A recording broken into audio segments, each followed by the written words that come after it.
At nagbabalik ang NCAA Season 91 dito sa San Juan Arena. We're playing our hearts out for this championship, not for ourselves, but for our seniors. Yan ang sabi ni Dan Sara, who along with Raj Tonko and JV Mocon is seen as the future of the San Beda Red Lions. Kaya naman sinusulit na raw nila ang kanilang nalalabing panahon with their pro-bound seniors. Kwento ni JV, tinututukan siya ni Art de la Cruz at binibigyan ng tips after each practice. Habang si Raj Tonko naman, tinututukan ni Baser Amer. Sadyang malapit sa isa't isa ang ating San Beda Red Lions, and you can see this translate to chemistry on the court and confidence in their team.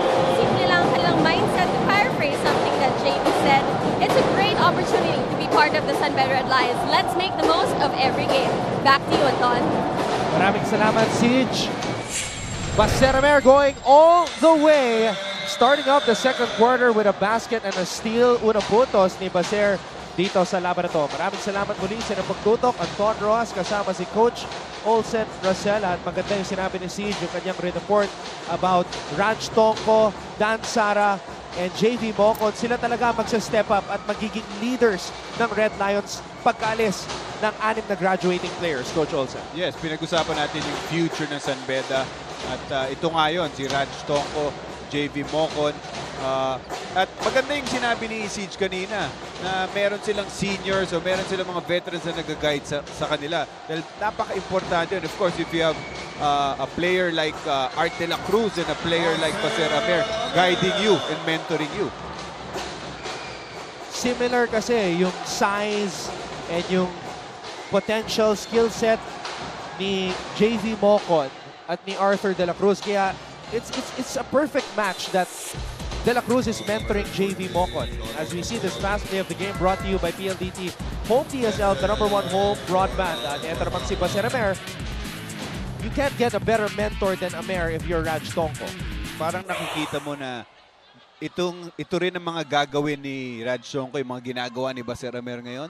At yung ginagawa ni Art de la Cruz ngayon, yun din ang gagawin ni JV Mocon next year pag wala na itong dalawang players ng San Beda. Samantala, tinawagan ng technical foul for resentment to a call. Itong si Donald Tankwa. Donald Tankwa cannot believe it. Tankwa is normally a quiet guy. Kaya naman, nakakagulat pati yung mga San Beda supporters dito sa loob ng arena. Whispering amongst themselves right now, wondering kung bakit tinawagan ng technical foul itong si Donald Tankwa. Nagre-reklamo yata to si Tankwa dun sa foul na tinawag sa kanya. Head coach Jamaica rin for uttering profane language. Pati si Coach Jamaica rin na warningan na rin. Actually, buong San Beda bench hindi nagustuhan yung tawag dun na foul kay Tankwa because feeling nila ito si Alanes ang nag-initiate ng contact. Shaq Alanes has an axe to grind because in the first round meeting, he played poorly. His worst game of the season, only scoring 3 points, shot 0 out of 4 from the three-point line, and 1 for 6 from the field. I think that was the time na binanggit ko kanina that he was leading his team in scoring. And I'm pretty sure part of the game plan ng San Beda was to stop him. But ngayon that he has Gijol here, you have Gabayni returning, makakalat ang scoring para sa LPU. Copico 78 best recharged moment brought to you by Copico 78, Copico's best latte ever. Ayaay. Defended by Tonko.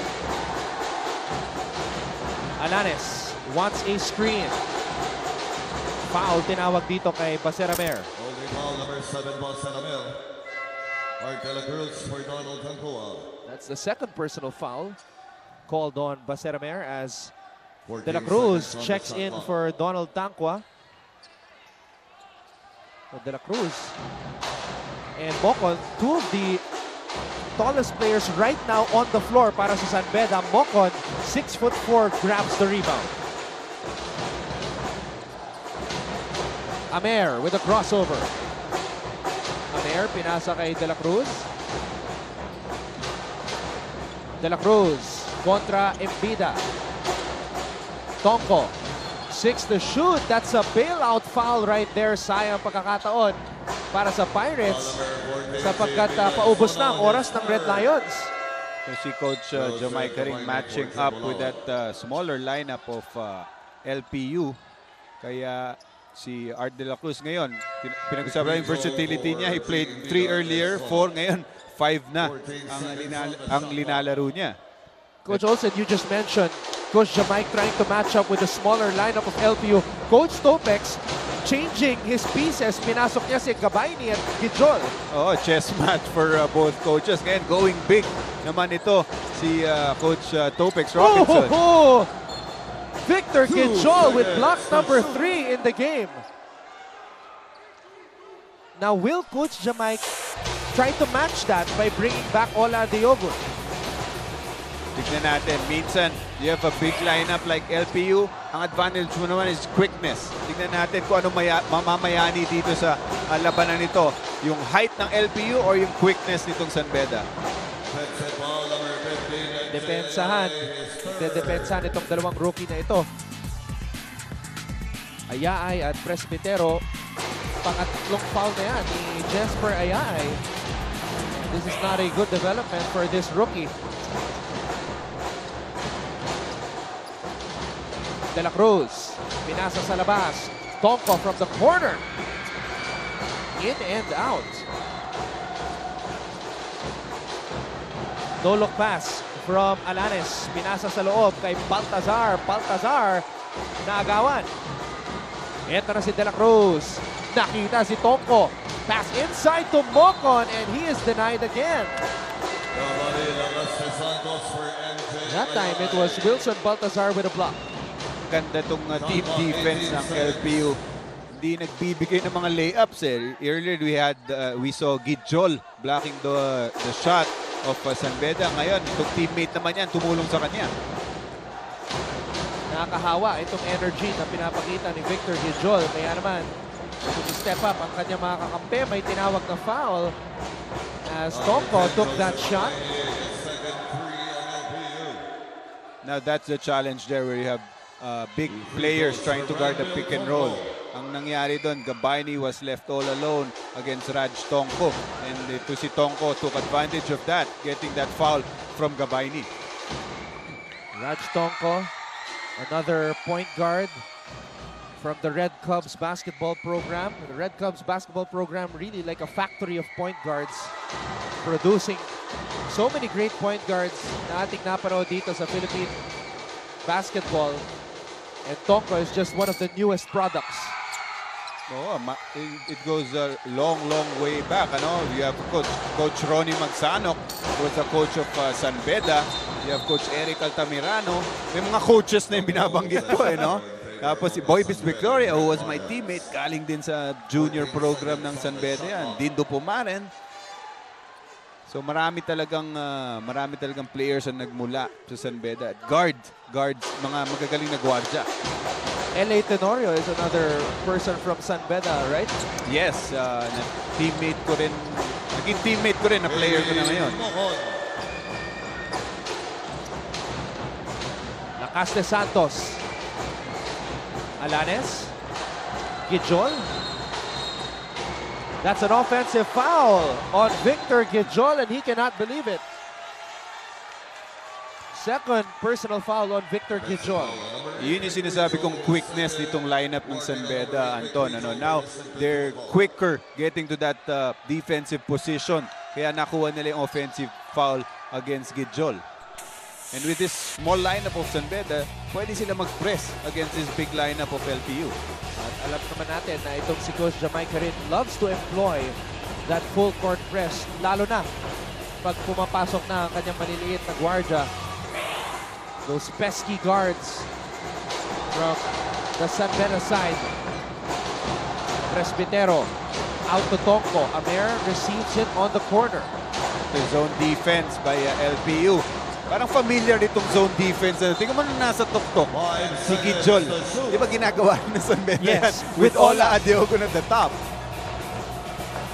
Similarities pagdating sa depensa as we see this Master Guapo move of the quarter. Watch out for more Guapo moves powered by Master. Sikreto ng mga Guapo. If you're Coach Topic, Topex Robinson. Gusto mo ito nangyayari for your team, itong LPU. The last time they played San Beda, tinambakan sila agad dun sa first quarter pa lang. Right now, well, before that 3-point shot by Baseramer, dumidikit sila. Baseramer meron ng 7 puntos dito sa ating laro. Great extra pass by Alanes to Gabayni. That was only the first field goal of Joseph Gabayni dito sa ating laro. LPU is going to need a lot more from Joseph Gabayni. 5 minutes and 54 seconds ang oras na natitira dito sa ating first half. Huwag po kayong aalis. Magbabalik po Season 91 ng NCAA. Ilabas ang dali.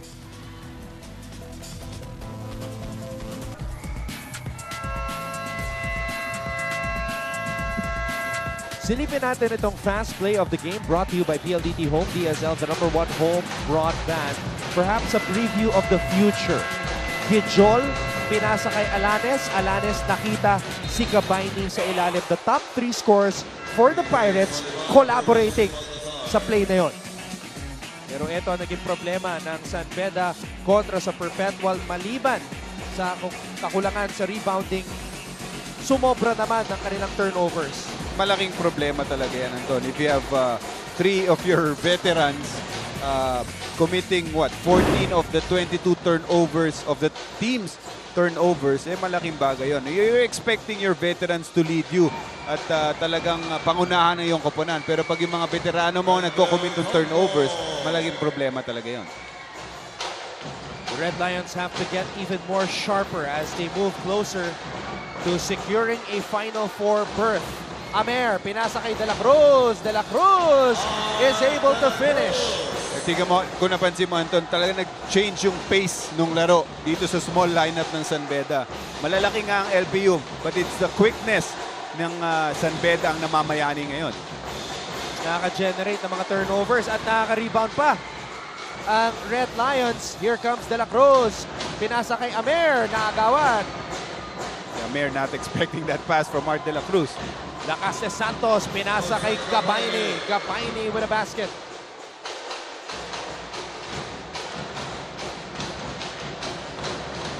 Apat na puntos para kay Joseph Gabayni. And we see this 1-2-2 zone defense mula sa LPU with Victor Gijol at the top. Amer, pinasa sa kanto. Presbitero, pinasa kay De La Cruz. De La Cruz had to put it up. Gabayni, naagawan ni De La Cruz. Inside pass. Mocon with a fake. Moco turns, fires. Wala pa rin. At babalik ang bola sa panig ng LPU. Strong move of the game. Brought to you by PLDT Home DSL, the #1 home broadband. To the San Beda faithful, savor these moments. Remember, Amer to De La Cruz, something they've been doing since they were in high school. And this is the last time we're going to see it dito sa season na ito. Huling pagkakataon na makikita nila dito sa season 91, yung combination na Baser Amer and Art De La Cruz. Kaya nga naman, everyone's hoping, no? San Beda community is hoping na mabigyan sila ng championship dito sa huling taon nitong dalawang players na ito. Baser Amer has won 6 straight championships, 2 juniors championships, and 4 championships in college. He wants a 7th straight championship. Itong LPU sticking with their 1-2-2 defense with Gijol at the top of the key. Now, if there's one player na pwedeng gawin yan because of his defensive skills, ito si Gijol yun. He has length, he has quickness, and he has that length dun sa kanyang wingspan para maka-challenge dun sa mga 3-pointers ng players ng San Beda. At napaka-deadly nitong si Victor Gijol if LPU can generate some steals and throw an outlet pass. Gijol receives it, top of the key. Gijol bitin ang kanyang tira. Joseph Gabayni has been solid here in the second quarter. 6 points, 3 out of 3 from the field after going 0 for 5 in the first quarter. But this is the biggest lead of the game para sa San Beda. Kung napapansin din natin, Anton, si Baser still in the game after coming off the bench for Coach Jamaic. Nasa loob pa to si Baser Amer. Ito ginagamit ni Coach Jamaic itong games na to para talaga makabalik ito si Baser Amer sa kanyang old form, dahil hindi pa nga siya 100%. At ito, Joseph Gabayni, second game back. A strong move of the game brought to you by PLDT Home DSL, the #1 home broadband. Coach Jamaic Karin's team on top by 11.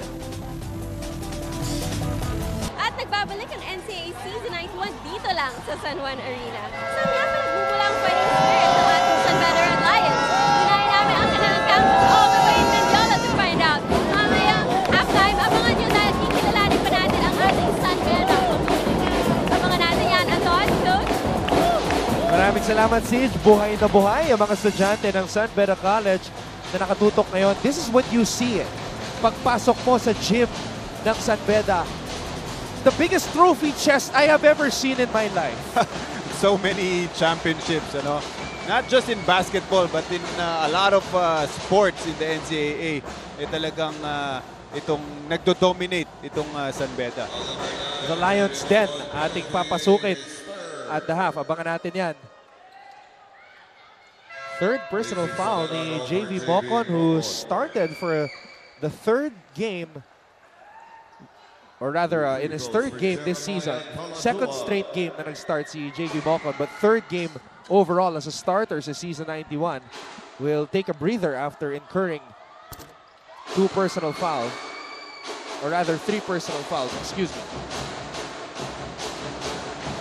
Binanggit natin kanina, Anton, yung mga former star players ng San Beda who have gone to play in the pros. Banggitin din natin at nanonood ngayon a former Letran player, si Mike Bustre, who is based in London at bumibisita ngayon. Kamusta, paring Mike?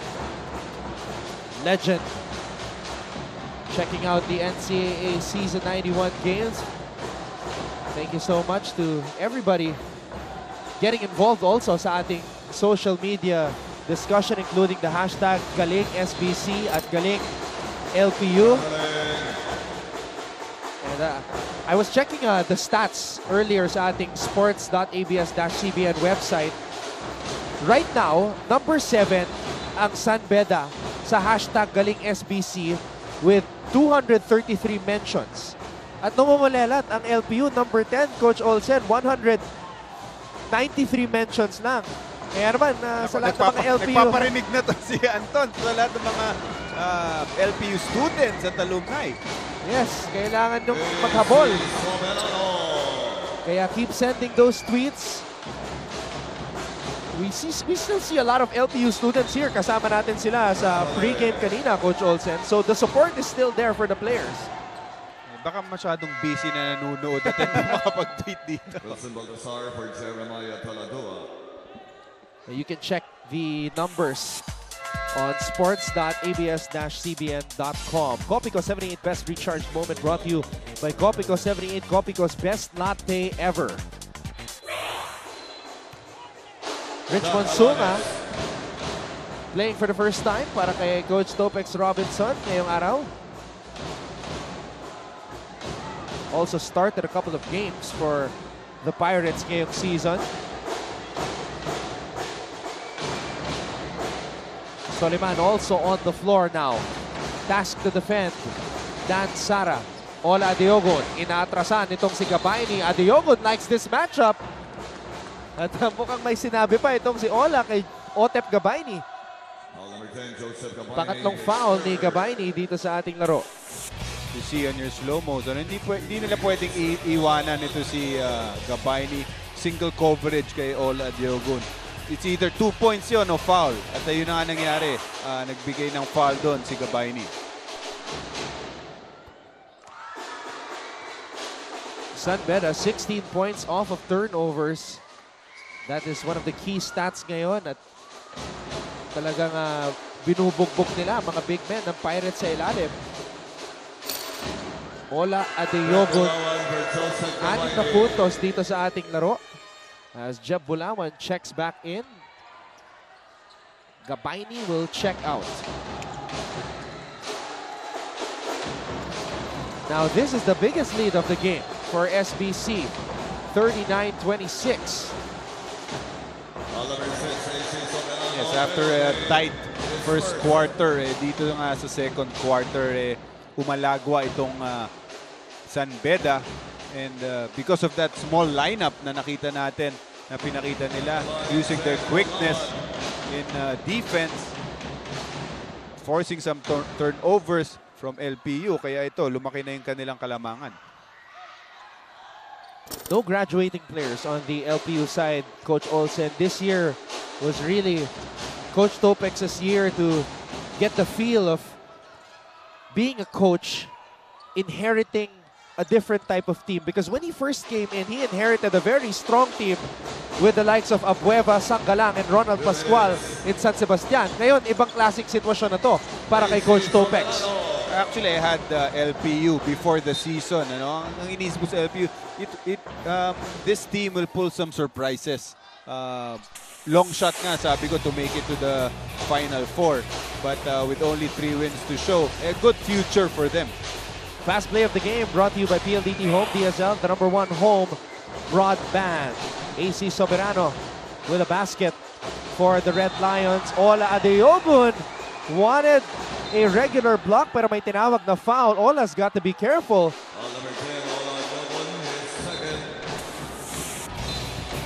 And it's a technical foul na tatawagan kay Ola Adeyogun. And that's going to be big, Anton, dahil alam natin pag technical foul ay considered na yan a personal foul. So 3 fouls ngayon for Ola Adeyogun. So 3 members of the San Beda Red Lions, including their head coach, Jamai Karin, have been charged with technical fouls in this game. Donald Tangwa was also called for a technical foul earlier. And I think San Beda should just adjust to the calls of the referees. Ano mo, kanina pa yung referees are calling it tight. So dapat nag-a-adjust din sila dahil alam namang nilang walang mangyayari if they complain dahil natawag na ng referees eh.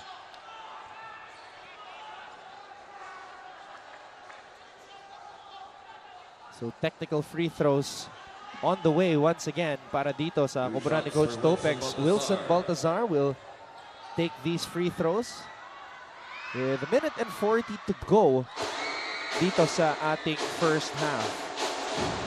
Joseph Gabayni, after missing 4 games played sa kanilang huling laban kontra sa Mapua, so this is his 2nd game back.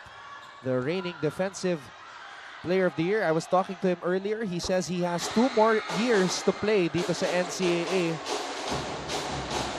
Ola Adeyogun letting out a smile. This is his final playing year para sa San Beda. Technical free throw for Wilson Baltazar.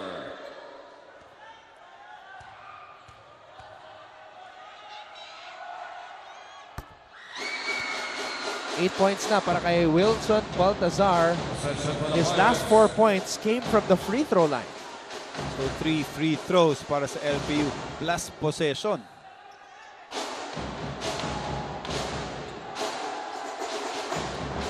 Let's see if the Pirates can generate some momentum here. Baltazar, floater. Tapping ka na bola, mapupunta sa mga kamay ni Arthur De La Cruz. De La Cruz, umatake. De La Cruz is able to draw a foul. Babalik siya sa free throw line. Not really doing a good job ito si Bulawan of staying in front of Art De La Cruz. Pag tinignan mo si Art De La Cruz, you should know his tendency.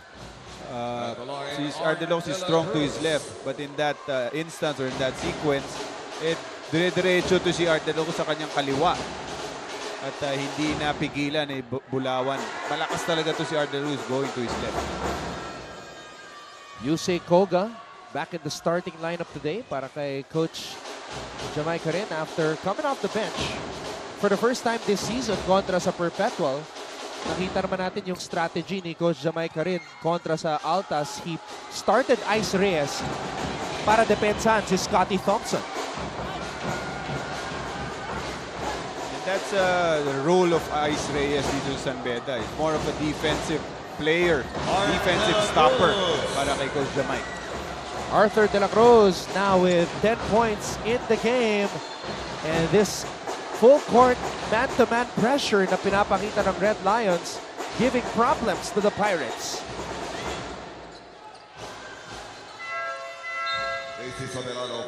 AC Soberano nagbabalik sa ating laro. Soberano was able to score on a jumper earlier.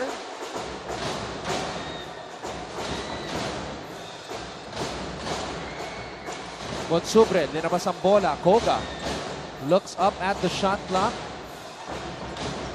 10 seconds to go on the shot clock. Sara, jab step, fires for 3. Dan Sara knocks it down. Unang basket ni Sara dito sa laban na to.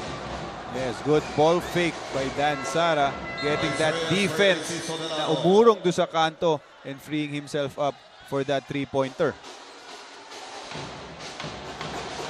This is probably one of the quickest lineups para kay Coach Jamaica rin with Reyes, Sara, and Koga on the floor. De La Cruz with a fake. De La Cruz with a shot. De La Cruz with a basket. He's got 12 points. And there's that quick lineup again of San Beda, forcing a lot of turnovers dito sa koponan ng LPU. Baltazar, pinasa sa labas. Sunga, Alanes.